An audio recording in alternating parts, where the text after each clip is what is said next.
السلام علیکم ورحمۃ اللہ وبرکاتہ۔ الحمد للہ نحمده ونصلی علی رسولہ الکریم، اما بعد فاعوذ باللہ من الشیطان الرجیم، بسم اللہ الرحمن الرحیم، وذروا ظاہر الاثم وباطنہ ان الذین یکسبون الاثم سیجزون بما كانوا یقترفون۔ جامعہ اسلامیہ نام ہے نا مدرسے کا آپ کے۔ مولانا ابو ذر صاحب یہاں کے محتمم ہیں، جنہوں نے بھی میرا تعارف کروا رہے تھے۔ میری جو سلام دعا ان سے ہوئی 2-3 سال پہلے، میں کہیں سفر پہ جا رہا تھا تو راستے میں ہمیں اسٹے کرنا تھا کہیں، تو ہمارے دوست نے بتایا یہاں ایک مدرسہ ہے، اس کے محتمم ہیں مولانا ابو ذر، بڑے نفیس سے آدمی ہیں، ان سے جان پہچان ہے، تو وہاں اسٹے کرتے ہیں۔ ہم جب آئے تو ہم نے ان کا مطب دیکھا، جو بعد میں پتہ چلا کہ یہ حکیم بھی ہیں، قبلہ حکیم۔ تو ان کی ہم نے دکان دیکھی، بہت تمیز سے چیزیں سلیقے سے رکھی ہوئی تھی، چوہے نہیں تھے اس میں، ورنہ ہوتا یہ ہے کہ پنساری کی دکان یا جو حکیموں کی دکانیں ہوتی ہیں نا، تو کراچی میں ایک مارکیٹ ہے جوڑیا بازار۔ جوڑیا بازار کا ایک ہے ڈسپلے، جہاں چیزیں رکھی ہوئی ہوتی ہیں سامنے، اور ایک ہوتا ہے اسٹور جہاں سے وہ مال اٹھا کے لاتے ہیں۔ تو ایک دفعہ میں ان کے اسٹور میں چلا گیا، جوڑیا بازار والوں کے، میں نہیں کہہ رہا سب ایسے ہی ہوتے ہیں، جہاں میں گیا وہ ایسے تھے۔ تو وہاں ماشاءاللہ چوہوں کی بیٹیں، چوہے اتنے زیادہ تھے کہ مجھے اندازہ ہوا کہ ہم دکانوں سے جو کچھ خرید کے کھاتے ہیں اس میں وافر مقدار میں چوہے بھی شامل ہوتے ہیں۔ کھانے پینے کی کوئی بھی دکان ہو، دواؤں کی دکان ہو، صاف ستھرا ہونا بہت ضروری ہے۔ تو ان کی طبیعت میں سلیقہ دیکھا، پھر انہوں نے ہمیں رات کو ٹھہرایا وہاں بڑے تمیز سے، تو بس اس کے بعد سے ان سے دوستی ہو گئی۔ پھر یہ حکیم بھی ہیں، تو مجھے بھی حکمت سے تھوڑا سا شغف ہے، کوئی ڈاکٹر ملے یا حکیم ملے معلومات لیتا ہوں ان سے، اس لیے نہیں کہ میری 4 شادیاں ہیں، ان سے آپ پوچھ سکتے ہیں، میں نے کبھی 4 شادیوں کی دوا ان سے نہیں لی ہے، نہ مشورہ لیا ہے۔ نارمل پیٹ کی کوئی میڈیسن کے بارے میں معلومات لینی ہو ان سے لیے، کیونکہ یہ جو شادیوں کی دوائیں ہوتی ہیں نا، یہ ٹھیک نہیں ہوتی، سمجھ رہے ہو؟ جو بھی تمہیں شادیوں کے نام پہ دوائیں بیچ رہا ہے تو سمجھ لو کہ تمہیں الو بنا رہا ہے، اس کی کوئی دوا نہیں ہوتی۔ کیونکہ میں نے میڈیکل سائنس پہ مجھے تحقیق کا شوق بہت ہے، انسان کو جس چیز کا شوق ہوتا ہے اس میں کافی نالج اکٹھی کر لیتا ہے، اگرچہ ایکسپرٹ نہیں ہوتا لیکن بہت کچھ سیکھ لیتا ہے وہ۔ اس لیے یہ جو آپ لوگ پریشان ہو جاتے ہو نا کہ پتہ نہیں کیا ہوگا، ہمارا کیا ہوگا، کالیا، کچھ بھی نہیں ہوگا۔ چل پھر رہے ہو، کھا پی رہے ہو، دوڑ بھاگ رہے ہو، تو اس کا مطلب سارا سسٹم ٹھیک ہے۔ ہر مرد کو اللہ نے 4 بیویوں کی طاقت دی ہے، سمجھ رہے ہو؟ ہر مرد کو دی ہے اللہ نے طاقت، بشرطے کہ آدمی ہو۔ کوئی آدمی نہیں ہے تو پھر وہ اس کا اپنا مسئلہ ہے۔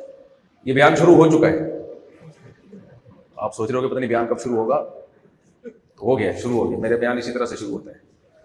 تو اس لیے حکیموں کے چکر میں اپنے آپ کو برباد مت کیا کرو۔ حکیموں کا چکر کا مطلب جو اس طرح کے حکیم ہوتے ہیں، تمہیں یہ کھلا دیں گے، وہ کر دیں گے، فلانا کر دیں گے، کچھ بھی نہیں ہوتا۔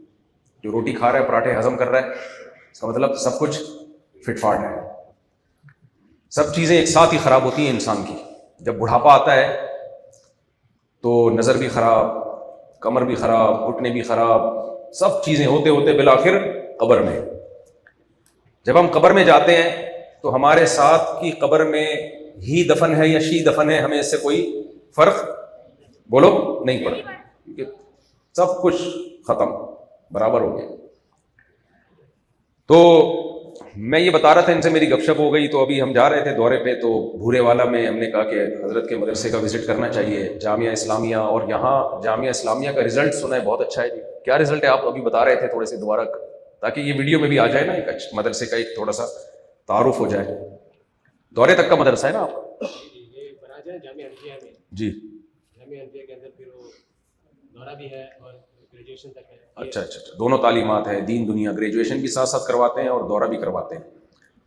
تو اور یہاں جو میں نے مقامی لوگوں سے سنا ہے، مدرسے کی ریپوٹیشن ماشاءاللہ بہت اچھی ہے۔ حفاظ عربک انگلش کورس، شعبہ حفظ مع تجوید و قراءت، طلبہ کی پوزیشنیں، مقابلہ حسن قراءت، تقریری مقابلہ جات، یہ ساری یہاں مدرسے میں ایکٹیویٹیز ہیں۔ تو مقصد اہل محلہ کو متوجہ کرنا ہے کہ آپ لوگ تھوڑا مدرسے پہ نظر کرم کریں۔ دیکھو میں جب بھی مسجد میں آیا تو میں نے 2 رکعت پڑھی تحیۃ المسجد، تو ایسے ہی ایک تحیۃ المدرسہ بھی ہوتا ہے، سمجھ رہے ہو؟ جب کسی مدرسے میں وزٹ کیا کرو تو تھوڑا سا جیب کو ہلکا کر کے جایا کرو. اس کا نام ہم نے کیا رکھا ہوا ہے؟ نہیں آئی سمجھ میں؟ جب کسی بھی مدرسے میں جانا ہو، جو بھی اچھے مدرسے ہیں جس کے محتمم پر اعتماد ہو کہ پیسہ صحیح جگہ استعمال ہو رہا ہے، تو اس مدرسے میں جایا کرو تو چندہ باکس میں کچھ نہ کچھ رقم، جملہ مکمل کرنا ہے، کچھ نہ کچھ رقم ڈال دیا کرو جب بھی کسی مدرسے میں جاؤ. تو اس کو میں نے اپنی طرف سے نام دے دیا تحیۃ المدرسہ. مدرسے کے آداب میں سے یہ ہے کہ جب کسی مدرسے میں جایا کرو تو تھوڑا بہت پیسے دے دیا کرو، تاکہ اس مدرسے کی جو بھی دین کا کام ہوگا، وہاں علماء، حفاظ، طلبہ تیار ہوں گے، اس میں آپ کا تھوڑا سا حصہ ہو جائے گا، صدقہ جاریہ ہو جائے گا. کیا خیال ہے؟ کوئی بری بات تو نہیں ہے؟ میرے اور آپ کے اعمال اس قابل ہیں، ہم گارنٹی دے سکتے ہیں کہ ہم مرتے ہی سیدھا جنت میں جائیں گے. کوئی اتنا نیک ہم میں سے کوئی ہو تو بتا دے بھائی، ہے کوئی ہم میں سے اتنا نیک جو یہ اپنے بارے میں کہتا ہو میرے زندگی میں کبھی کوئی گناہ نہیں ہوا، میں اتنا نیک ہوں، کبھی نماز نہیں چھوٹی، اماں ابا کی اطاعت، فرما برداری، کبھی کسی انٹی کو جھانک تاک نہیں کی میں نے، بہت نیک شریف شرفا قسم کا؟ کوئی ہے ایسا؟ ظاہر ہے ہم سب خطا سے بھرے ہوئے لوگ ہیں. تو اب ہم یہ کر لیں کہ اپنے گناہوں کو معاف کروائیں اللہ تعالیٰ سے. تو معاف کروانے کا طریقہ کیا ہے؟ ایک تو ہے توبہ استغفار کیا جائے، اللہ تعالیٰ سے معافی مانگی جائے. دوسرا، صدقہ اللہ کے غضب کو ٹھنڈا کرتا ہے. نبی صلی اللہ علیہ وسلم نے ارشاد فرمایا، اللہ کے غضب کو کون سی چیز ٹھنڈا کرتی ہے؟ صدقہ. اللہ کا غضب آتا کس چیز سے ہے؟ گناہ کرنے سے. اللہ کا غضب کس چیز سے آتا ہے؟ یہ جو میں نے آیت پڑھی ہے نا، ان الذین یکسبون الاثم، اللہ کہتے ہیں قرآن مجید میں، وَذَرُوا ظَاهِرَ الْإِثْمِ وَبَاطِنَا، ظاہری گناہوں کو بھی چھوڑ دو اور چھپے ہوئے گناہوں کو بھی چھوڑ دو. یہ مولوی صاحب نہیں کہہ رہے، یہ کون کہہ رہا ہے؟ اللہ. ابھی وہ ڈیبیٹ ہوئی نا جاوید اختر صاحب کے ساتھ مولانا شمائل، مفتی شمائل صاحب کی، خدا کے وجود پر ڈیبیٹ ہوئی، سنی آپ لوگوں نے؟ کس کا پلڑا بھاری تھا؟ خدا کا انکار کرنے والوں کا پلڑا بھاری تھا یا خدا کو ماننے والوں کا پلڑا بھاری تھا؟ اور ہر جگہ ایسا ہی ہوتا ہے، جب بھی کسی ایتھیسٹ سے، ملحد سے، خدا کے منکر سے بحث ہوئی ہے نا، ہمیشہ خدا کا منکر ہارا ہے اس مناظرے میں. کچھ مناظرے ایسے ہوتے ہیں کہ اس میں جیت آپ ہی کی ہے، جیت آپ ہی کی ہے، کیونکہ اللہ کے وجود کے دلائل اتنے مضبوط ہیں، اتنے مضبوط ہیں. جو ملحد لوگ ہیں، ایتھیسٹ لوگ ہیں، وہ جو دلیل خدا کے انکار کی دیتے ہیں نا، تھوڑی سی کھوپڑی اگر استعمال کرو تو وہ اصل میں خدا کے وجود کی دلیل ہوتی ہے. میرا خیال ہے بات سمجھ میں آ نہیں رہی. ابھی میں خدا کے وجود کے دلائل دینے کے لیے نہیں بیٹھا، میں تو صرف یہ بتا رہا ہوں کہ جب اللہ ہے، اللہ کا ہونا عقل سے ثابت ہے. پھر وہ اللہ کی صفات کیا ہیں، کن باتوں پہ اس کو غصہ آتا ہے، اس کو غصہ آتا بھی ہے کہ نہیں آتا، یہ تو اللہ خود بتائے گا نا. بھائی عقل سے اللہ کا وجود ثابت ہوتا ہے کہ اللہ ہے یا نہیں ہے. پھر اس اللہ کی صفات کیا ہیں، یہاں انسانی عقل فیل ہے. سمجھ میں آ رہی ہے بات کہ نہیں آ رہی؟ یہاں ہماری کھوپڑی کام نہیں کرتی. کیوں نہیں کام کرتی؟ کہ اللہ کی صفات کیا ہیں یہ اللہ خود بتائے گا تو ہمیں سمجھ میں آئے گی. اللہ خود بتائے گا. دیکھو کسی کے بارے میں ہم دو صورتوں میں جانتے ہیں، یا تو وہ خود اپنے بارے میں بتا دے، یا ہم نے اس کے ساتھ طویل وقت گزارا ہو، پھر ہم سمجھ جاتے ہیں یہ بندہ کس ڈیزائن کا ہے. تبھی تو دیکھو طلاقیں کیوں ہوتی ہیں. طلاقیں اسی وجہ سے ہوتی ہیں، شروع میں داماد بالکل ایسا لگ رہا ہوتا ہے اس سے زیادہ نیک انسان اس کائنات میں کوئی ہے ہی نہیں، مگر آپ نے ٹائم نہیں گزارا ہوتا اس کے ساتھ. پھر جب شادی ہوتی ہے تو پتہ چلتا ہے اس سے زیادہ نالائق دنیا میں کوئی ہے ہی نہیں. یہ کمبخت جھوٹی تنخواہ بتا کے آ رہا تھا، اس نے جو اس دن ویسٹ کوٹ پہنی تھی وہ بھی جمشید سے ادھار لی ہوئی تھی اس نے، سمجھ رہے؟ نہایا بھی اسی دن تھا پہلی دفعہ. ہم سمجھ رہے تھے بڑا صاف ستھرا ہے، یہ سروس اسٹیشن سے ہو کے آیا تھا اس دن، سمجھ رہے؟ میں کافی دیر سے دیکھ رہا ہوں یہ پتہ نہیں فزکس کے کون سے قانون کے تحت یہ مائک ٹھہرا ہوا ہے، کیونکہ اس کا بیلنس بالکل ایسا ہے کہ گر رہا ہے. تو اس کو ایسا کریں کہ یہ تھوڑے سی یوں لے آئیں تاکہ یہ بیلنس اس کا جو ہے نا یوں ہو جائے، اور اس کو پیچھے کریں. اتنی بہت فزکس تو ہم نے بھی پڑھی ہوئی ہے. اب فزکس کے قانون کے تحت انشاءاللہ یہ نہیں گرے گا.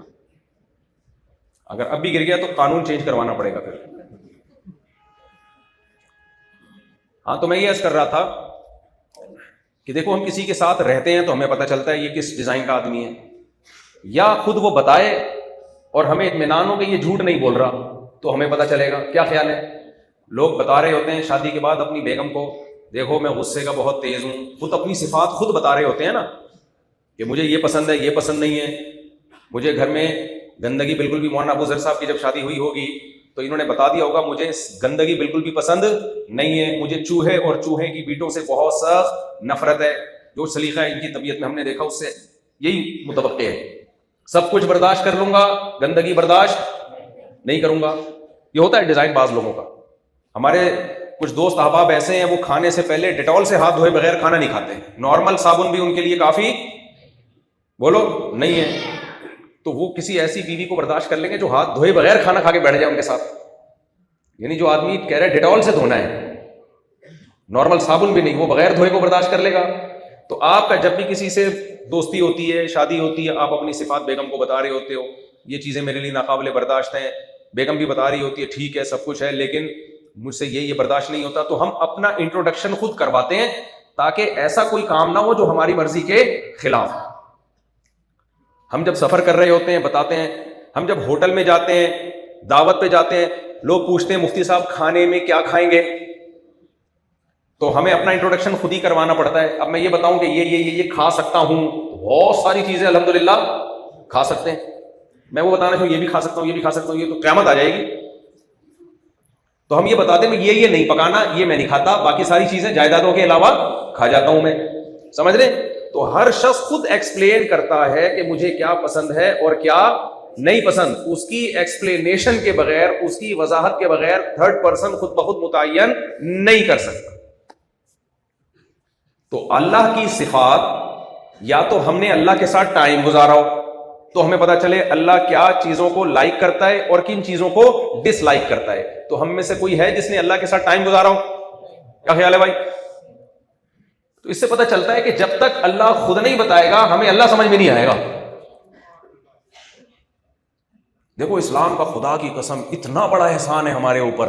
میں تو کہتا ہوں جو مسلمان نہیں ہے وہ زندگی گزارتے کیسے ہیں؟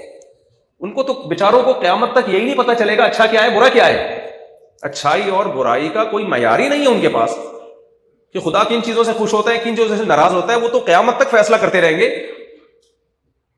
مثال کے طور پر اب میں کسی مذہب کا نام نہیں لیتا، کسی مذہب کی توہین مقصد نہیں ہے، لیکن جو شرک کرتے ہیں ان کے تو خدا ہی درجنوں ہیں، ہر خدا کی چاہت الگ. وہ اس والے بھگوان سے پوچھیں گے بھائی تو کیا چاہتا ہے، تو کن چیزوں کو لائک کرتا ہے کن چیزوں کو ڈس لائک کرتا ہے؟ بھگوان جواب دے گا ہے بھائی؟ بھگوان کہے گا بھائی تو نے مجھے بنایا ہے، بنانے والا تو ہے تو تجھے زیادہ پتا ہوگا، میں تو چپ بیٹھا ہوں. بہت سے بھگوان ایسے ہیں جو بولتے ہی نہیں ہیں، وہ تو ویسے ہی نہیں بیچارے بتا سکتے. تو جو مشرک ہیں ان کے تو خدا ہی ہزاروں ہیں، تو پتہ کیسے چلے گا کہ ان میں کون سا خدا کیا چاہتا ہے؟ وہ تو ساری زندگی اسی میں گزر جائے گی ان کی. کیا خیال ہے بھائی؟ اور اگر کوئی ایک خدا کو مانتا ہے تو ان کی بھی دو قسمیں ہیں. دیکھو بہت سے لوگ ایسے ہیں جو کافر ہیں لیکن مشرک نہیں ہیں. وہ کہتے ہیں خدا ایک ہے مگر وہ کہتے ہیں وہ خدا اللہ نے. آپ کہو گے کیا مولانا صاحب ٹیکنیکل قسم کی بحث لے کے بیٹھ گئے؟ یہ ٹیکنیکل بحثوں میں لگ جاتا ہوں پھر میں، تو میں زیادہ اس کو پیچیدہ نہیں کرتا. واپس آ رہا ہوں میں، ٹھیک ہے نا، واپس آ رہا ہوں. تو میں یہ عرض کر رہا تھا کہ دیکھو اللہ کے وجود کے لیے عقلی دلیل چاہیے. پھر اس اللہ کی صفات کیا کیا ہیں یہ عقل نہیں فیصلہ کر سکتی. یہ کون فیصلہ کرے گا؟ یہ اللہ خود بتائے گا. اور اللہ خود بھی بتا سکتا ہے. آپ بعض دفعہ خود نہیں بتاتے، کسی نمائندے کے ذریعے اپنا پیغام پہنچا دیتے ہو. ہوتا ہے کہ نہیں ہوتا؟ تو اللہ نے قرآن میں کہہ دیا کہ میں انسانوں سے براہ راست ہم کلام نہیں ہوتا سوائے موسیٰ علیہ السلام یا وحی کے ذریعے، اور میں لوگوں میں منتخب کرتا ہوں، ان کو اپنا نمائندہ بناتا ہوں. میں نے محمد صلی اللہ علیہ وسلم کو اپنا نمائندہ اور سفیر بنایا. تو میرے بارے میں جاننا ہو تو میں نے ان پر اپنا کلام نازل کر دیا ہے، ایک کتاب کی شکل میں، الحمد سے لے کے والناس تک میں نے اس کو محفوظ کر دیا ہے. وہ میرا کلام ہے، اس میں سید الانبیاء محمد صلی اللہ علیہ وسلم کے اپنے الفاظ بھی شامل نہیں ہے، ایک نقطہ بھی آپ کی طرف سے اس میں شامل نہیں ہے. وہ ایز اٹ از، وہ بالکل اسی طریقے سے ہے جیسے میں نے نازل کیا. اور کچھ تشریح محمد صلی اللہ علیہ وسلم کے دل پہ میں القاء کروں گا، اس میں مضمون میرا ہوگا، الفاظ کس کے ہوں گے؟ نبی صلی اللہ علیہ وسلم کے الفاظ ہوں گے. وہ بھی میرا ہی کلام سمجھو, الفاظ میرے نہیں ہیں اس میں, لیکن باتیں کس کی ہیں؟ میری. اور اس کی بھی ذمہ داری کون لیتا ہے؟ میں لیتا ہوں, اللہ لیتا ہے. سمجھ میں آ رہی ہے بات کہ نہیں آ رہی؟ وہ کیا ذمہ داری لیتا ہوں کہ محمد صلی اللہ علیہ وسلم کی زبان سے میرے بارے میں جو کچھ نکلے گا وہ برحق ہوگا, اس کا ذمہ دار کون ہوں؟ میں ہوں. کون ہے؟ میں ہوں. تو اب ہمیں اللہ کے بارے میں پتہ کس کے ذریعے چلے گا؟ قرآن کے ذریعے اور حدیث کے ذریعے. تیسرا کوئی ذریعہ میرے اور آپ کے پاس ہے؟ جمشید بتا سکتا ہے اللہ کے بارے میں ہمیں؟ بولو. غفار بتا سکتا ہے؟ کوئی جاپان کا سائنٹسٹ بتا سکتا ہے؟ آپ کی یونیورسٹی کے کوئی پروفیسر بتا سکتے ہیں؟ کوئی بھی نہیں بتا سکتا. لہذا کوئی عقل استعمال کرتا ہے کہ اللہ یہ چاہتا ہے یہ نہیں چاہتا, بھائی یہ بے وقوفوں والی بات ہے. اللہ خود بتائے گا میں کن چیزوں کو لائک کرتا ہوں اور کن چیزوں کو ڈس لائک کرتا ہوں. تو اب ہم پہلے اللہ کی طرف جاتے ہیں. میں نے شروع میں بات کی تھی نا کہ جو ملحد لوگ ہیں, ملحد جو خدا کے وجود کے منکر ہیں, یہ جو دلیل خدا کے انکار کی دے رہے ہوتے ہیں نا, اصل میں وہ کس کی ہوتی ہے؟ خدا کے وجود کی. لیکن چونکہ کھوپڑی الٹی استعمال ہو رہی ہوتی ہے ان کی. کھوپڑی کیا استعمال ہوتی ہے؟ مجھے ایک بات بتاؤ یار, آپ کو میں ٹینشن نہیں دینا چاہتا. ہر شخص کھوپڑی استعمال کرتا ہے کہ نہیں کرتا؟ کیا سب لوگ اپنی کھوپڑی سیدھی استعمال کرتے ہیں؟ اگر سب اپنی کھوپڑی صحیح استعمال کر رہے ہوتے تو دنیا میں جرائم ہوتے. لوگ چرس پیتے, لوگ شراب پیتے. آپ کے منہ سے نہیں کیوں نہیں نکل رہا؟ مجھے تو لگ رہا ہے پی کے تو نہیں آئے ہوئے کچھ لوگ ہیں. گھروں میں کچھ بچے اسکول جانے والے, کچھ لڑکے اسکول جانے والے, کوئی کاروبار پہ جانے والے, کچھ پوستیوں کی طرح پڑے رہنے والے, اپنا مستقبل تباہ کر رہے ہوتے ہیں. وہ کھوپڑی استعمال نہیں کر رہے ہوتے تو یا غلط استعمال کر رہے ہوتے ہیں. تو اس سے پتہ چلتا ہے کھوپڑی دو طرح سے استعمال ہوتی ہے. صحیح استعمال ہو تو انسان بن جاتا ہے, غلط استعمال ہو تو انسان کا بیڑا غرق ہو جاتا ہے. جیسے بغیر مشورے کے دوسری شادی کر لے تو پھر جو اس کے قیمہ اور کباب بنتا ہے. ایسے لوگ میرے پاس آتے ہیں کہ ہم چاہ رہے تھے کہ ایک بیگم ہمارے سر دباتی ہے تو ہم دوسری شادی کرنا چاہتے تھے تاکہ دوسری پاؤں دبایا کرے. سمجھ رہے ہو؟ تو میں ان سے کہتا ہوں آپ کے پاس کھوپڑی تو ہے مگر آپ اس کا صحیح استعمال نہیں کر رہے. آپ اس کھوپڑی صحیح استعمال کرتے تو آپ یہ کہتے ایک بیگم جب میرے پاؤں پہ ڈنڈے مارتی ہے تو سر پکڑنے کے لیے کوئی بیگم موجود نہیں. تو جب دو ہو جائیں گی تو ایک سر پکڑے گی اور دوسری ٹھکائی لگے گی. آپ کہہ سکتے ہو مولانا مفتی صاحب ایک طرف آپ 4 شادیوں کی ترغیب دیتے ہو اور پھر 4 شادیوں کا مذاق بھی اڑا رہے ہو. یہ ترغیب دے رہے ہو یا آپ ہمیں نفرت دلا رہے ہو 4 شادیوں سے؟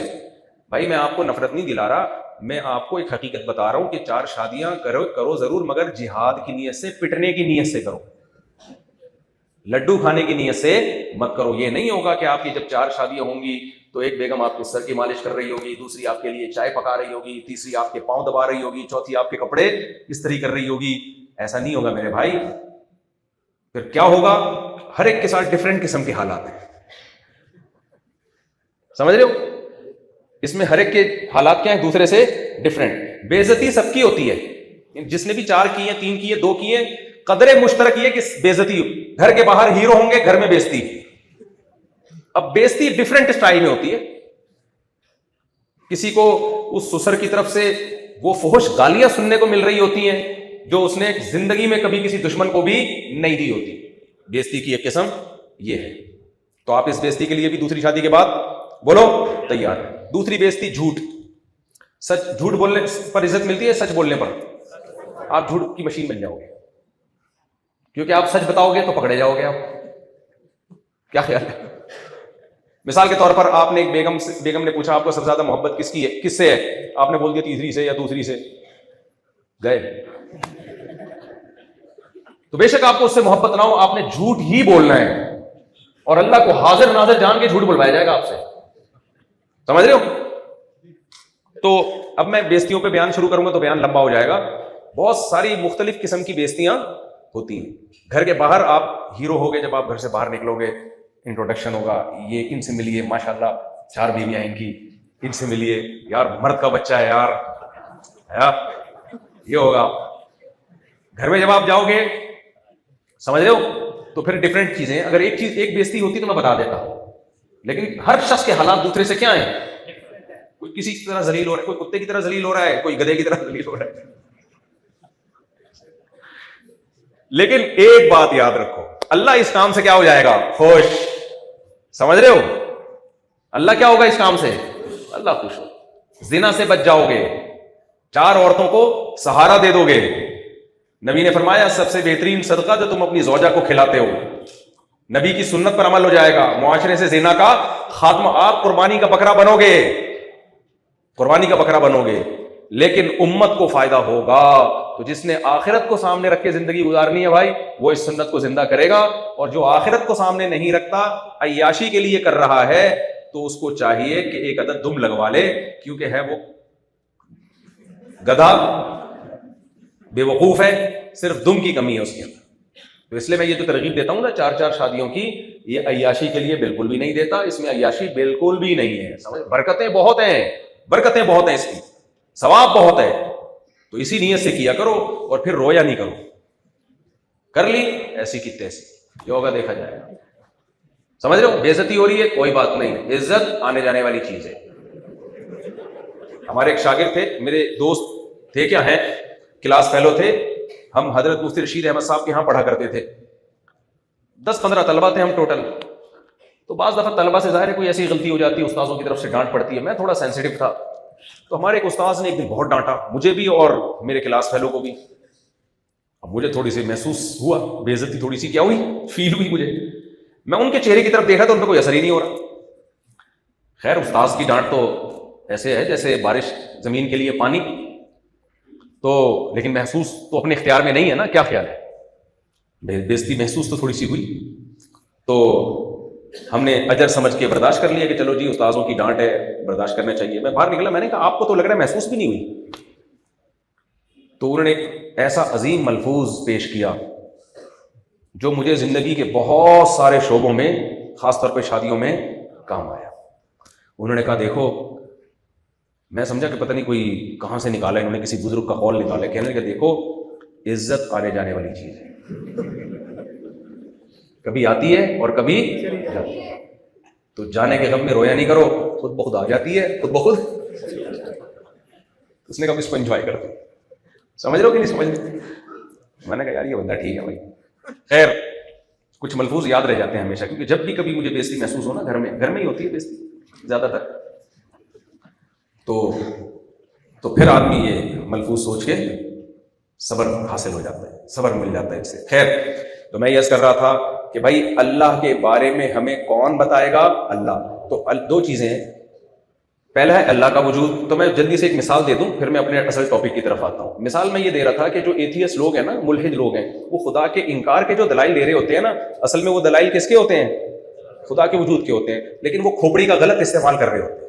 اور قرآن نے یہ بتایا ہے فَإِنَّهَا لَا تَعْمَى الْأَبْصَارُ وَلَكِنْ تَعْمَى الْقُلُوبُ الَّتِي فِي الصُّدُورِ۔ آنکھیں اندھی نہیں ہوتی، وہ دل اندھے ہو جاتے ہیں جو سینوں میں چھپے ہوئے ہیں، دل اندھے ہو جاتے ہیں۔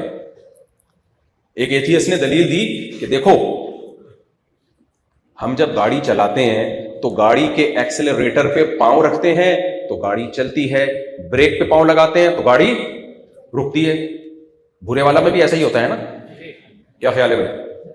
گاڑی کے ایکسلریٹر پہ جب آپ پاؤں رکھیں چلے گی، بریک پہ پاؤں رکھیں بولو رکے گی۔ تو انہوں نے کہا کائنات میں ہر کام کسی لاجک سے ہو رہا ہے، ہر کام کے پیچھے کوئی نہ کوئی لاجک ہے۔ تو کہتے ہیں اس میں خدا کہاں گیا؟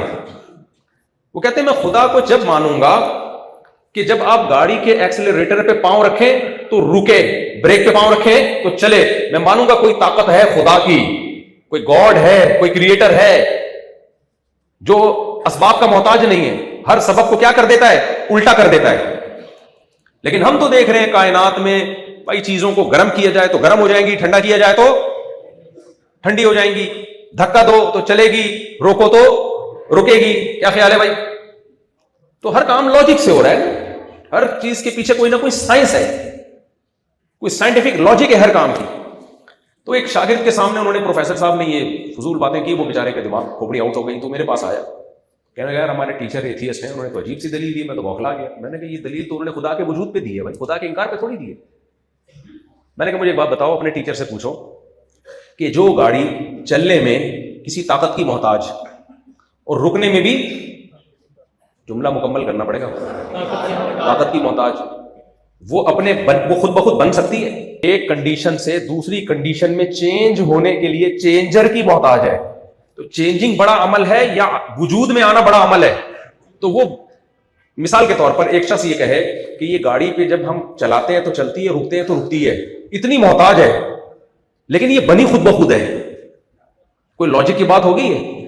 یقیناً اس کو کسی سائنٹسٹ نے بنایا ہے. اب مجھے بتاؤ, یہ گاڑی زیادہ عجیب ہے یا اس کا بنانے والا سائنٹسٹ زیادہ عجیب ہے؟ کمال کی بات ہے کہ آپ سے کوئی یہ کہے کہ کروڑوں اربوں کھربوں سال میں ایک ریوو یا ویگو یہ خود بخود وجود میں آ گئی, یہ کسی بھی دھماکے کے نتیجے میں, مان لو گے؟ کھربوں سال میں بھی یہ پروسیس ہو کے کوئی ایک ایسی مشین وجود میں آ سکتی ہے جس کے 4 پہیے لگے ہوئے ہوں, اسٹیئرنگ کی جگہ پہ ہو, بریکیں کی جگہ پہ ہو, سیٹ کی جگہ پہ ہو, پیٹرول کی ٹینکی یا ڈیزل کی ٹینکی کی جگہ پہ ہو, اور اس کے اندر ایسی مشینری لگی ہوئی ہو کہ آپ نے ادھر سے ڈیزل ڈالا اور وہ انجن میں گیا, اور آپ نے جب چابی کو آن کیا تو وہ ایک دم چنگاری اٹھی, ڈیزل نے انرجی بنانا شروع کی, پہیے گھوم کے آگے, پھر اسٹیئرنگ سے آپ دائیں بائیں بڑھ رہے.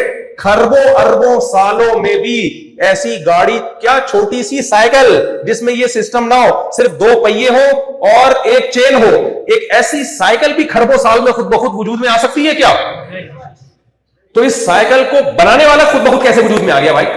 اور اس کے اندر کا سسٹم گاڑی کے سسٹم سے زیادہ پیچیدہ ہے.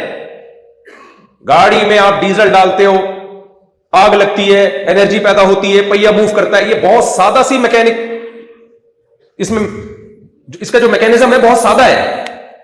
انسان کو جو انرجی مل رہی ہے ڈیزل یا پیٹرول سے نہیں, روٹی سے, اور مجھے پراٹھے سے. نہیں آئی سمجھ میں؟ یہ زیادہ پیچیدہ سسٹم ہے, اور ہم وہ کھا رہے ہیں کھانا, اس سے انرجی برن ہوتی ہے, انرجی ملتی ہے ہمیں, پھر ہم اس انرجی سے ہوتا کیا ہے؟ صرف ایک اسٹیئرنگ نہیں ہے, ٹانگوں میں چلنے کی طاقت, ہاتھوں میں پکڑنے کی طاقت, آنکھوں میں دیکھنے کی طاقت, کانوں میں سننے کی طاقت, ناک میں سونگنے کی طاقت, زبان میں چکھنے کی طاقت, حلق میں گلے میں بولنے کی طاقت, پھر بال بھی گرو کر رہے ہیں آپ کے, اور پھر آپ کا قد بھی نکل رہا ہے, پھر اسی میں اللہ نے مزید نسل پیدا کرنے کی بھی طاقت پیدا کر دی کہ اس سے مزید نسل بھی پیدا ہو. اتنی پیچیدہ مشینیں, ایک پارٹ اتنا پیچیدہ, اتنا مشکل ہے, اور آپ کہہ رہے ہو کہ گاڑی خود بخود بن نہیں سکتی اور یہ انسان خود بخود بن گیا. کھوپڑی میں آنے والی بات نہیں. خود جو کھوپڑی خدا نے بنائی ہے نا, وہ کھوپڑی کہے گی یہ بنی نہیں ہے, اس کو بنایا گیا ہے. تو میں اپنی بات کو 2 لفظوں میں سمیٹتا ہوں کہ جس گاڑی میں چینجر کے بغیر چینجنگ نہیں ہو سکتی, کریٹر کے بغیر کریشن کا عمل کیسے ہو گیا بھائی؟ ہونا سمجھ میں آئی؟ ہونا سمجھ, پنجابی بولیے تو ہوں انشاءاللہ. ایک ہی رولہ پہ گیا, چودھری سٹنا لے گیا. مجھے اتنی پنجابی آتی ہے. اب سرگودا میں ننیال تھا, کبھی کبھار ہم جون جولائی کی چھٹیوں میں جایا کرتے تھے, تو اب وہاں بھی اردو ہی چلتی تھی ہمارے خاندان میں, چونکہ وہ مائگریٹ کر کے انڈیا سے آئے تھے, تو ہمیں پنجابی سننے کو نہیں ملتی تھی. تو جب ہم باہر نکلتے نا, تو دیوار پہ لکھا ہوتا تھا ایک ہی رولہ پہ گیا, چودھری سٹنا لے گیا.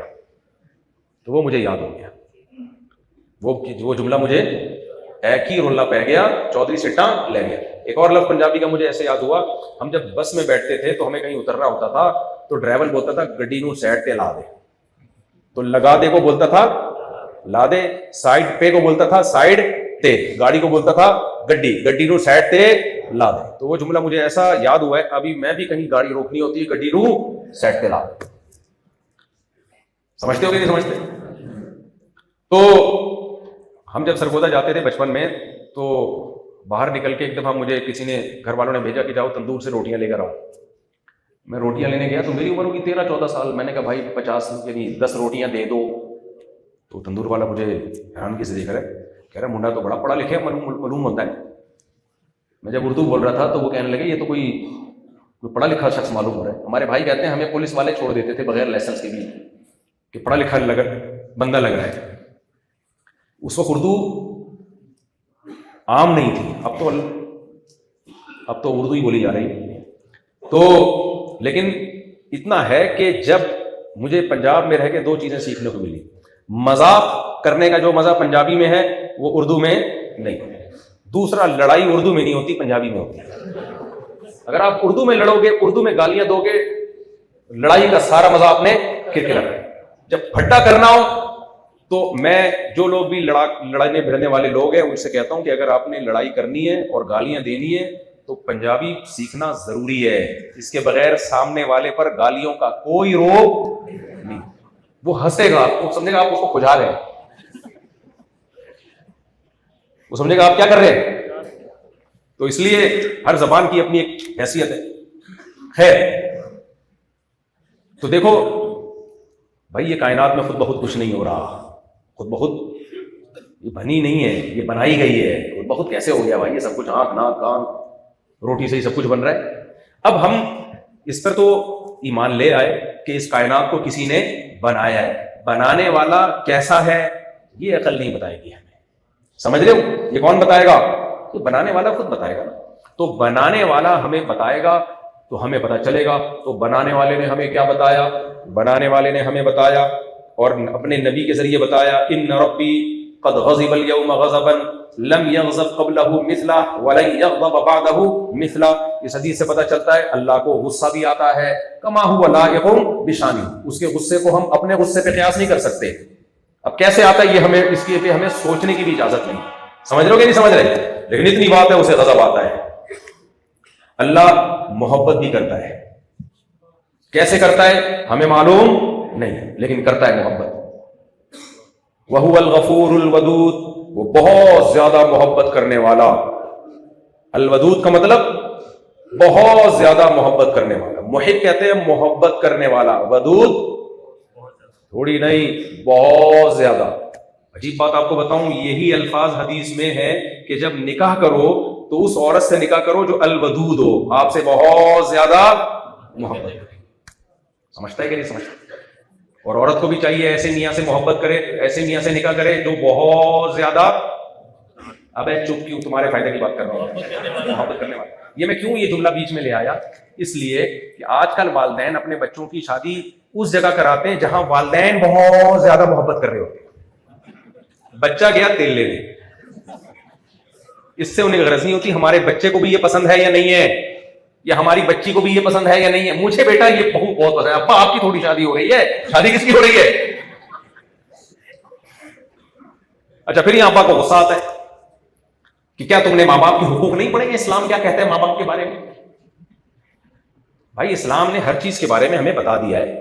بچے کے بارے میں کیا کہتا ہے یہ بھی نبی نے بتا دیا. بچے کے بارے میں اسلام یہ کہتا ہے جب شادی ہو تو لن تارا للمتحابین مثل النکاح, دو محبت کرنے والوں میں نکاح سے بہتر کوئی چیز نہیں ہے. تو جہاں محبت ہے بچے کی شادی وہیں ہوگی بھائی. ہاں وہ خدا نہ خواستہ چرس پیتی ہے یا کوئی اور کوئی مسئلہ ہے تو ایک الگ بات ہے. تو ماں باپ یہاں شریعت کو فالو نہیں کر رہے ہوتے. آج کل ہر شخص چاہتا ہے اسلام اتنا فالو کرے جتنا اس کو فیور مل رہا ہے اسلام سے. کچھ کہہ رہے ہیں بھائی؟ اچھا میں نے کہا شاید کچھ کہہ رہے ہیں, شاید بتا رہے ہیں کہ میرے بھی چکر چل رہا ہے کچھ مطلب ایسی بات ہوتی ہے لوگ کھڑے ہو جاتے ہیں.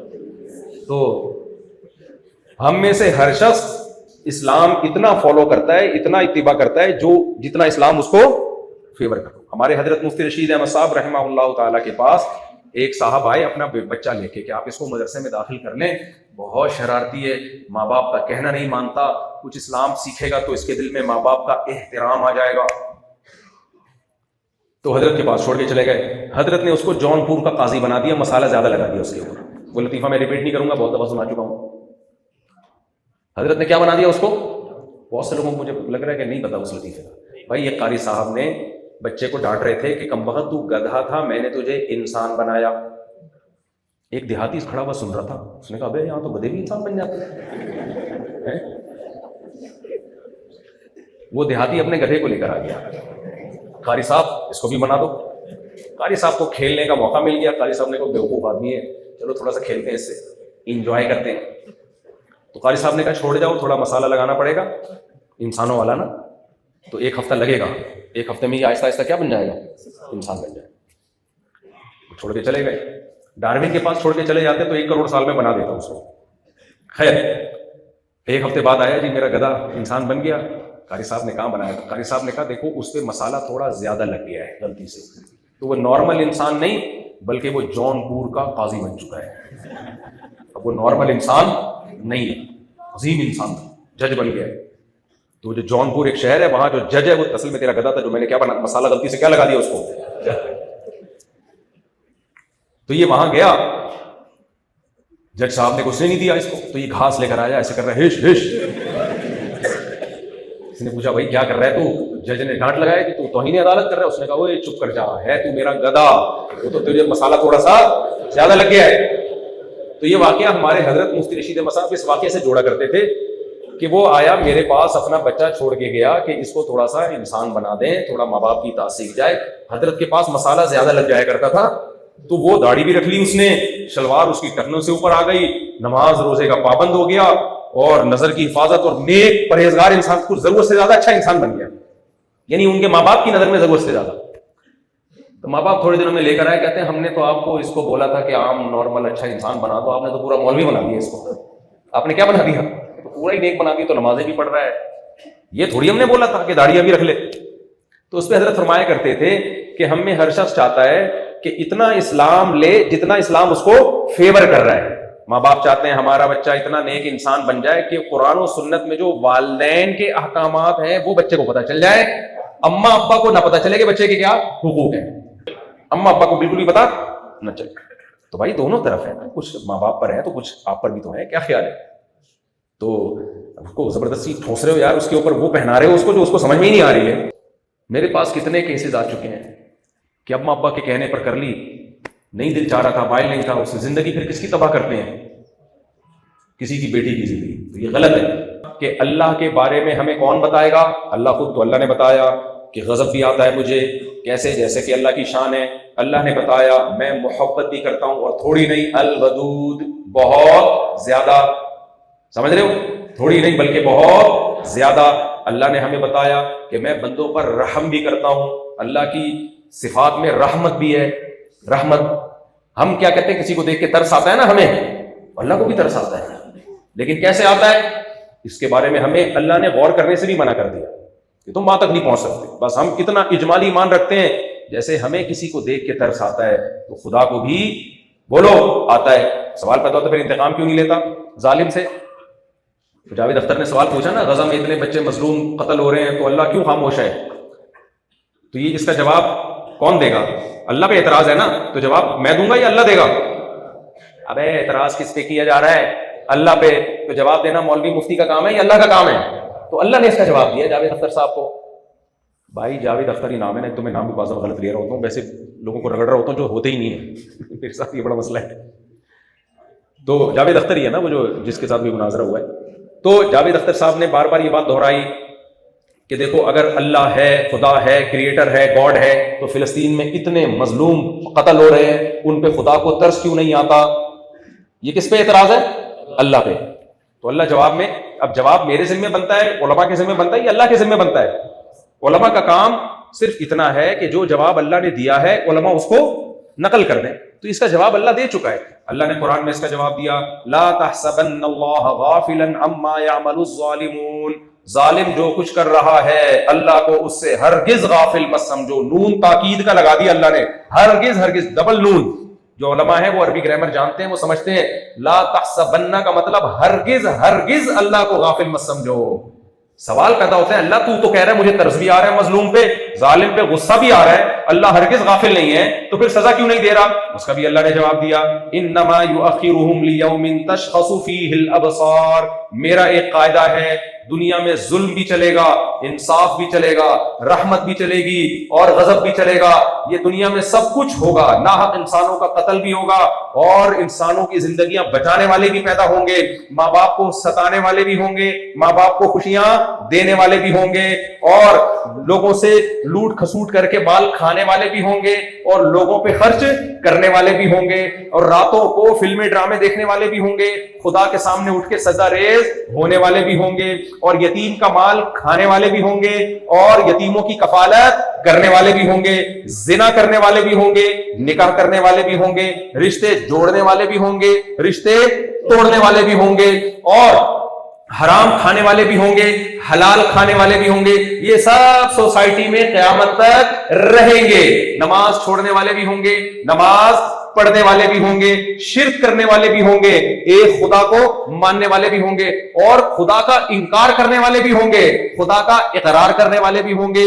سچے مذہب کو فالو کرنے والے بھی ہوں گے، باطل مذہب کو فالو کرنے والے بھی ہوں گے، اللہ کی آیات کو صحیح صحیح بیان کرنے والے بھی ہوں گے، اللہ کی آیات کو چند ٹکوں کے بدلے میں بیچنے والے بھی ہوں گے، مذہب میں تحریف کرنے والے بھی ہوں گے۔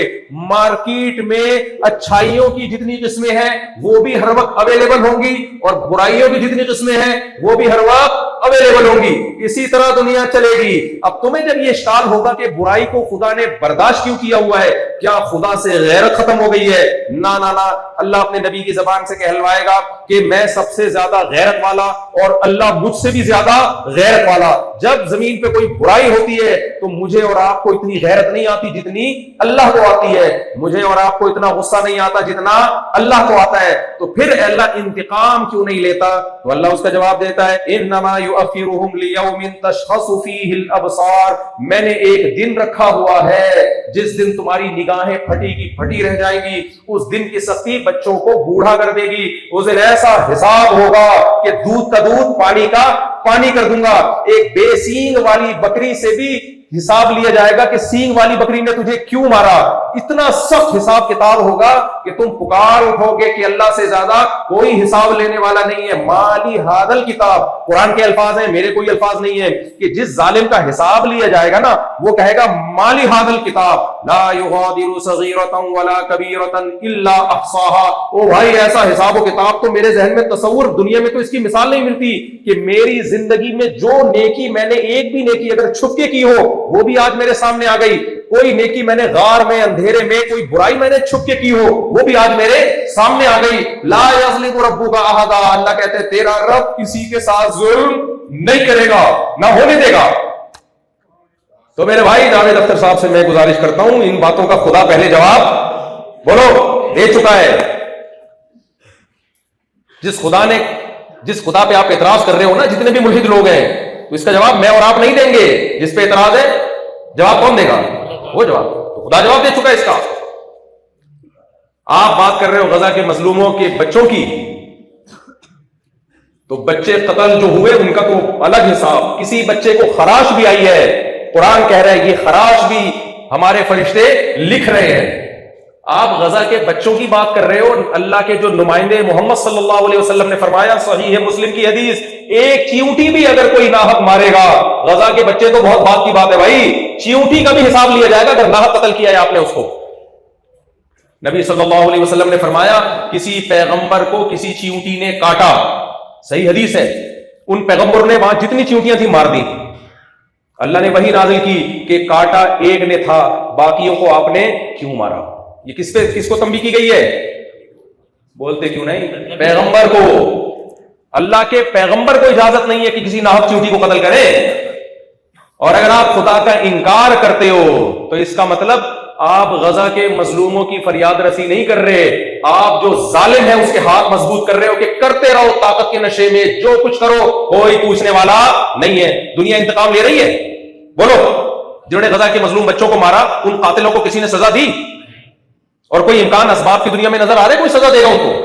خدا کے انکار سے دنیا میں ظلم کم نہیں ہوگا، بڑھے گا۔ ہاں، ایک اشکال کیا کہ پھر ہم دعا کیوں مانگتے ہیں جب خدا نے آخرت میں انتقام لینا ہے؟ ہم دعا اس لیے مانگتے ہیں کہ اللہ ہمیں بھی آزما رہا ہے، ہمیں بھی آزما رہا ہے کہ تم اس ظلم کو روکنے کے لیے کیا کر رہے ہو۔ ہمارے پاس تو دعا کے علاوہ کوئی طاقت نہیں ہے، تو اگر ہم دعا بھی نہ مانگیں تو ان مظلوموں کی جان چھوٹے نہ چھوٹے ہم لٹک جائیں گے آخرت میں کہ تم مجھ سے مانگ تو سکتے تھے۔ پھر اللہ کی مرضی وہ دعا قبول کرے یا اس دعا کی قبولیت کو آخرت کے لیے مؤخر کر دے۔ بعض دفعہ قبول بھی کر لیتا ہے، دنیا میں فریاد رسی کر دیتا ہے کہ چلو ٹھیک ہے۔ تو میں یہ عرض کر رہا تھا بھائی، اللہ کے بارے میں کون بتائے گا؟ اللہ بتائے گا۔ تو اللہ نے بتا دیا، اللہ نے سب کچھ بتا دیا قرآن میں کھول کھول کے کہ میں ظلم کو پسند نہیں کرتا، میں شرک کو پسند نہیں کرتا، میں رشتہ داری توڑنے کو پسند نہیں کرتا۔ تو اب میرے اور آپ کے پاس یہ آپشن نہیں ہے کہ میں اور آپ خود فیصلہ کریں کہ ہمیں کیا کرنا چاہیے اور کیا نہیں کرنا چاہیے۔ اللہ نے بتا دیا، تم بنے تھوڑی ہو، تمہیں تو میں نے بنایا ہے، تو میں بتاؤں گا تمہیں کیا کرنا چاہیے اور کیا نہیں کرنا چاہیے۔ تو اسی میں عرض کر رہا تھا، اصل موضوع کی طرف آ کے بات کو سمیٹ کے ختم کرتا ہوں۔ اسی میں اللہ نے ہمیں بتایا کہ اللہ گناہ کو پسند نہیں کرتا۔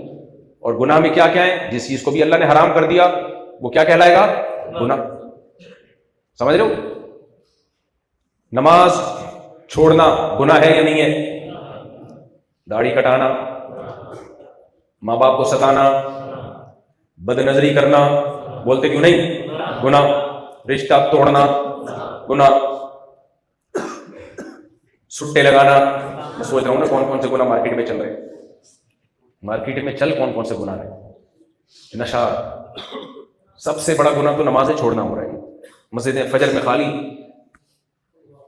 کتنے لوگ رہتے ہیں علاقے میں، جب اللہ کی طرف سے حی علی الصلاۃ کی ندا آتی ہے تو کتنے آتے ہیں؟ کوئی علاقے کا ایس ایچ او آ جائے کہ آ جاؤ تو دیکھو سارے بھاگے میں چلے جائیں گے. اللہ بار بار بلا رہا ہے بلا رہا ہے بلا رہا ہے. ہم پتہ ہے کیا شیطان ہمیں یہ غلط میں ڈالتا ہے. شیطان کہتا ہے یار نہیں پڑھی تو کیا ہو گیا؟ وہی اسی کا تو اللہ جواب دے رہا ہے کہ نہیں پڑھی تو ابھی کچھ نہیں ہو رہا، کیونکہ میں نے مؤخر کیا ہے سزا کو. ابھی تو ان کو نہیں ہو رہا جو غزہ میں بچوں کو قتل کر رہے ہیں، تو بے نمازی کو کیا ہوگا؟ ابھی کچھ نہیں ہوگا. ابھی تو صرف نوٹ ہوگا کہ کون کیا کر رہا ہے. جب محلے سے انٹی گزرتی ہے کون نظر جھکاتا ہے کون اٹھاتا ہے. ابھی تو صرف کیا ہوگا؟ نوٹ ہوگا ڈائری میں. یہ نہیں ہوگا کہ انٹی گزری آپ نے دیکھا چماٹ آیا ہے ابھی پاک کر کے. اگر ایسے چماٹے آنا شروع ہو جاتے ہم سب شریف شرفا ہوتے. کیا خیال ہے؟ فرشتے ہماری نیکیوں پہ رش کرتے، بلکہ نہیں کرتے رش کرتے. کہتے ہیں اس لیے نیکی کر رہا ہے کہ اس کو پتہ نہیں کرو گے تو کیا آئے گا؟ چماٹ آئے گا. چماٹے تھوڑی آئیں گے. ابھی فوج فلم میں دیکھو کوئی چماٹ نہیں آئے. ابھی بدنظری کرو، لڑکیوں سے دوستیاں لگاؤ، کہیں سے چماٹے بولو نہیں آئے. کچھ بھی نہیں ہوگا. فرعون کو کچھ ہوا تھا؟ بھائی فرعون نے بنی اسرائیل کے ہزاروں بچے قتل کر دیے، کیا ہوا تو کچھ بھی نہیں ہوا تھا اس کو. موسیٰ علیہ السلام جا کے سمجھا رہے ہیں، معجزے دکھا رہے ہیں، وہ نہیں مان رہا. پھر بھی حضرت موسیٰ کے ساتھ تو بہت کچھ ہو رہا ہے. بنی اسرائیل پہ ظلم بھی اور بڑھتا چلا جا رہا ہے. فرعون کے ساتھ کچھ بھی نہیں ہو رہا، وہ اور طاقت میں آئے چلا جا رہا ہے. بنی اسرائیل تھک گئے بیچارے، کہنے لگے یا موسیٰ اوذینا من قبل ان تأتینا ومن بعد ما جئتنا. اے موسیٰ تیرے آنے سے پہلے بھی ہم تکلیف میں، تیرے آنے کے بعد بھی تکلیف میں، بلکہ تکلیفیں بڑھی گئی ہیں. تو تیرے آنے کا کیا فائدہ ہوا؟ میں سمجھا پا رہا ہوں اپنی بات. تو آپ کے آنے سے آپ تو نجات دہندہ بن کے آئے تھے، یہ تو نجات دہندہ کیا، نجات تو مل نہیں رہی ہمیں. فرعون نے تو ظلم کے پہاڑ اور توڑ ڈالے ہمارے اوپر. آپ کے آنے سے تو ہمیں کوئی فائدہ ہو ہی نہیں رہا. تو اتنا بڑا ظالم کو کوئی نقصان نہیں ہو رہا تھا. اور آپ کہتے ہو کہ ہم نے ادھر فوج فلمیں دیکھ لی، ہم نے انٹیوں کو دیکھ لیا، ہم نے لڑکیوں سے جمشید کے نام سے جمشیدہ کا نمبر رکھا ہوا ہے، محمود کے نام سے محمودہ کا نمبر رکھا ہوا ہے، وحید کے نام سے وحیدہ کا نمبر سیو کر کے الو بنا رہے ہو. بیوی کو الو بنا رہے ہو، ماں باپ کو الو بنا رہے ہو، اپنے آپ کو الو بنا رہے ہو. کچھ بھی نہیں ہو رہا بھائی، ابھی کچھ بھی نہیں ہو رہا. اس سے بڑے بڑے ظالم دنیا میں آئے ہیں، ان کو کچھ نہیں ہوا تو آپ کو کیا ہوگا؟ ابھی نہیں ہوگا. لیکن ایک دن آئے گا میں اور آپ پھٹے پہ لیٹے ہوئے ہوں گے. سمجھتے ہو؟ آج گدوں پہ سو رہے ہو، ہمیشہ گدوں پہ. بولو تمہارے دادا قبر میں ہیں یا نہیں ہیں؟ جن کے دادا حیات ہیں اللہ ان کو اور لمبی زندگی دے، لیکن موت سے چلے بھی گئے. تو آپ کا کیا خیال ہے؟ آپ قیامت کا اعلان کر کے جاؤ گے؟ ہے بھائی، آج سے 100 سال پہلے جتنے لوگ زندہ تھے آج وہ کہاں ہیں؟ ایک تو چپ بیٹھتے ہو نا، غصہ آتا ہے. ابھی تو زندہ ہو نا، ابھی تھوڑی مرے ہو. جو 100 سال پہلے لوگ تھے وہ ہیں یا تھے؟ تو 100 سال کے بعد میرے اور آپ میں سے کوئی زندہ ہوگا؟ کہاں ہوں گے؟ سارے لیٹے ہوئے ہوں گے. پھر ہم موبائل پہ ٹک ٹاک پہ لڑکیاں دیکھیں گے وہاں قبر میں ٹائم پاس کرنے کے لیے. ہے بھائی، کیا خیال ہے؟ جمشیدہ کا فون آئے گا، وحیدہ یاد کرے گی، حالانکہ مرے بھی اس کی عشق میں خودکشی کر کے، پھر بھی نہیں یاد کرے گی. نسیم منسیہ، ختم قصہ. 3-4 دن رشتہ دار روئیں گے، ہائے ہائے مرحوم. آپ کی بیگم کہے گی منع کے ابا بہت اچھے تھے. ہمارے گھر والے کہیں گے منیز کے ابا. منیز، سمجھ رہے ہو؟ تو کتنے لوگ سگریٹ پیتے ہیں، سارا پیسہ سگریٹ میں چھوڑ دیتے ہیں. تو ایک عورت کے شوہر کا انتقال ہوا، شوہر نے کمبخت نے ساری جائیدادیں چرس اور ہیروئن اور سگریٹ میں لگا دی نا، کچھ بھی نہیں وراثت چھوڑی. تو جب وہ مرا تو لوگوں نے پوچھا بہن تمہارے میاں کیا چھوڑ کے گئے؟ کہتے صرف دھواں چھوڑ کے گئے ہیں. صرف کیا چھوڑ کے گئے؟ دھواں، اور کچھ بھی نہیں چھوڑا ہوگا. تو تھوڑے دنوں میں سب بھول بھلائیاں، قبلہ حکیم ابو ذر صاحب، مفتی طارق مسعود صاحب، حضرت فلاں صاحب، حضرت فلاں صاحب، قصہ ختم. لیکن اصل میں قصہ ختم نہیں ہوگا، قصہ وہاں سے کیا ہوگا؟ شروع ہوگا. سمجھ رہے ہو کہ نہیں سمجھ رہے؟ قصہ کیا ہوگا؟ شروع ہوگا. فرعون کا قصہ مرنے کے بعد شروع ہوا ہے, بلکہ حدیث سے پتہ چلتا ہے کہ موت جب سکرات موت طاری ہوتے ہیں نا تو وہیں سے قصہ شروع ہو جاتا ہے. تو فرعون نے بھی بڑے بڑے ظلم کیے تھے, بنی اسرائیل کے سینکڑوں ہزاروں بچوں کو قتل کر دیا, ماؤں کی چھاتیوں سے لخت جگر کو چھینا, انہیں کے سامنے ذبح ہوتے تھے بچے. کیا چیخیں نکلتی ہوں گی ماؤں کی. اس وقت بھی ملحد لوگ, ملحد تھا فرعون, وہ یہی کہتا تھا کہ اے موسیٰ تو لا ذرا سیڑھیا میں چڑھ کے دیکھوں خدا کو کہاں ہے بھائی, ہمیں تو نظر نہیں آ رہا. فرعون بھی اس پاگل پنے میں آ گیا تھا, وہ سمجھتا کچھ بھی نہیں ہے, کوئی ظلم اتنا کر رہا ہو تو کوئی پوچھنے والا نہیں ہے, تو میں ہی خدا ہوں, میں ہی خدا ہوں. حضرت موسیٰ بار بار کہتے تھے بھائی جس نے تجھے بنایا, تیرے باپ دادوں کو بنایا, جو آسمان سے بارشیں برساتا ہے, ٹھیک ہے ہر چیز کی لاجک ہے, لیکن اس لاجک کی لڑی میں پرونے والا کون ہے؟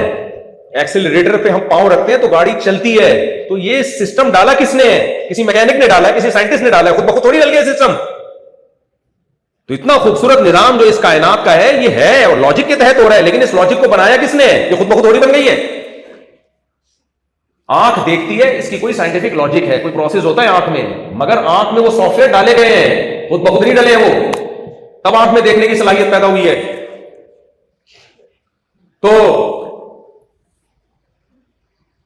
تو میں یس کر رہا تھا کہ فرعون بھی اس نشے میں تھا اور اس بھول میں تھا, ہم بھی اسی بھول میں. ہم سمجھ رہے ہیں آج نوجوان کا سب سے بڑا مسئلہ بے حیائی ہے. ہر شخص, ہر لڑکے کی طبیعت زنا کی طرف, ہر لڑکی کی طبیعت زنا کی طرف جا رہی ہے. کوئی روک ٹوک نہیں ہے, کوئی روک ٹوک نہیں. پہلے جو زانی ہوتا تھا نا, گرل فرینڈ رکھتا تھا, منہ چھپاتا تھا کپڑے پہ رومال ڈال کے, کوئی مجھے اب دیکھ نہ لے. اب بغیرت بن کے اپنے دوستوں کو بتا رہا ہوتا ہے میری گرل فرینڈ ہے. ٹک ٹاکر دیکھو بول رہے ہوتے ہیں میری گرل فرینڈ ہے. جب کوئی ٹک ٹاکر لکھا کرے نا میری گرل فرینڈ ہے, نیچے اس کو گالیاں دیا کرو طبیعت سے, بولو کام گدھے گھوڑوں والا کر رہا ہے, انسانوں والا. انسان نکاح کر کے عورت سے رابطہ کرتے ہیں, اور جو گدھے گھوڑے ہیں ان کی شادی نہیں ہوتی. گدھا کا گدھی سے شادی کے لیے کبھی آپ نے دیکھا کوئی قاضی صاحب نکاح پڑھا رہے ہو, گدھے کا گدھی سے نکاح پڑھا رہے ہو, کیا خیال ہے؟ ہاں, گدھے کو گدھی کے ساتھ بغیر شادی کے گھومتے ہوئے بہت دیکھا ہوگا آپ نے. تو بغیر شادی کے لڑکی کے ساتھ گھومنا یہ انسانوں کا کام ہے یا گدھے گھوڑوں کا کام ہے, کتے بلوں کا کام ہے؟ تو جب بھی کوئی ٹک ٹاکر, یوٹیوبر یا پرینکر اپنی گرل فرینڈ لایا کرے, نیچے لکھا کرو تو میں تو انسان سمجھتا تھا, آپ پتا چلا تو کیا ہے, گدھا ہے تو. بھائی اسلامی ملک ہے آپ, اس میں اس چیز کو ہم پروموٹ نہیں ہونے دیں گے. کوئی پاکستانی یہ کام کر رہا ہو نا, کوئی مسلمان یہ کام کر, غیر مسلم کرنے دو, غیر مسلم سے اللہ خود ہی پوچھ لے گا. ان کے ہاں تو سب حلال ہے, زنا بھی ٹھیک ہے, چرس بھی ٹھیک ہے, شراب بھی ٹھیک ہے, وہ جانے اللہ. مسلمان یہ کام کر رہا ہو نیچے کمنٹس میں تعریف مت کیا کرو کہ ماشاءاللہ بیوٹیفل, کتنا اچھا پیر ہے. تم بھی الٹے لٹکے رہو گے اس کے ساتھ, الٹے لٹکے رہو گے قیامت کے دن. نیچے کمنٹس میں لکھا کرو خبیث, خباثت والا کام, پلید کام لکھو. تیری بہن کو بھی کوئی لے کے گھوم رہا ہوگا, لکھا کرو. لیکن یہ اتنے بغیرت ہو چکے ہوتے ہیں, یہ پتہ کیا کہ تو کوئی بات نہیں, اس کی لائف ہے, میری سسٹر کی لائف ہے, جیسے چاہیے انجوائے کرے, کوئی گھوم رہا ہے تو گھوم رہا ہے. بہت زیادہ بغیرت بن جائے نا تو پھر یہ چیز اثر نہیں کرتی. اگر ایسا جواب دے تو بولے کام گدھے گھوڑوں والا کر رہا ہے, انسانوں والا کام نہیں کر رہا. صرف سوٹ ٹائی سے انسان نہیں بنتا, حرکتیں سمجھ رہے ہو. شراب پینا انسانوں کا کام ہے یا جانوروں جیسی حرکت ہے؟ یہ شراب پی کے جو انسان کا ایٹیٹیوڈ بنتا ہے, جو حالت ہوتی ہے, منہ سے بدبو, رال ٹپک رہی ہے, آنکھیں غلیظ سی آنکھیں اور اٹھ پٹانگ. دیکھو فلموں میں شراب اور چیز ہے, ریئل میں شراب بولو, فلموں میں تو شراب ہی کہیں ایسے. فلمیں نہیں دیکھنا جائز ہے, ایک بیدار ہوں یہاں پہ. اچھا مفتی صاحب نے بتایا تھا, جا کے فلم دیکھتے ہیں کیسا لگ رہا ہے شرابی. تو ہیرو کے روپ میں شرابی الگ ہوتا ہے, ریئل میں شرابی الگ ہوتا ہے, غلیظ ہوتا ہے شرابی, منہ سے بدبو آتی ہے اس کے. غیر مسلموں کو کرنے دو, مسلمانوں کا کام نہیں ہے. کوئی پی رہا ہے, پروموٹ کر رہا ہے, بولو انسانوں والے کام نہیں کر رہا ہے, جانور والے کام کر رہا ہے, بلکہ جانوروں سے بھی بدتر, جانور بھی یہ کام نہیں کرتے. تو اس لیے بس بات کو میں سمیٹ کے ختم کرتا ہوں. تو اللہ کو شراب سے غصہ آتا ہے, اللہ کو زنا سے غصہ آتا ہے, اللہ کو بدنظری سے غصہ آتا ہے, ماں باپ کو ستانے سے, رشتے توڑنے سے, بہت سارے گناہ ہماری سوسائٹی میں. تو اصل تو اللہ نے حکم دیا ان گناہوں کو چھوڑو اور توبہ کرو. اور ایک اور چیز اللہ نے بتائی کہ اللہ کے غضب کو ایک اور چیز ٹھنڈا کرتی ہے, وہ کیا ہے؟ صدقہ. تو اللہ کے غضب کو ٹھنڈا کرنے کے لیے پیسہ بھی خرچ کیا کرو, رشتہ داروں پہ بھی خرچ کرو, غریبوں پہ بھی خرچ کرو, مسکینوں پہ خرچ کرو, بیواؤں پہ خرچ کرو, مدرسوں میں خرچ کرو, مسجدوں میں خرچ کرو. اس سے بھی کیا ہوتا ہے؟ اللہ کا غضب ٹھنڈا. دیکھو آپ کا کوئی دوست بہت غصے میں بیٹھا ہوا ہو, آپ اس کو گفٹ دیتے ہو نا,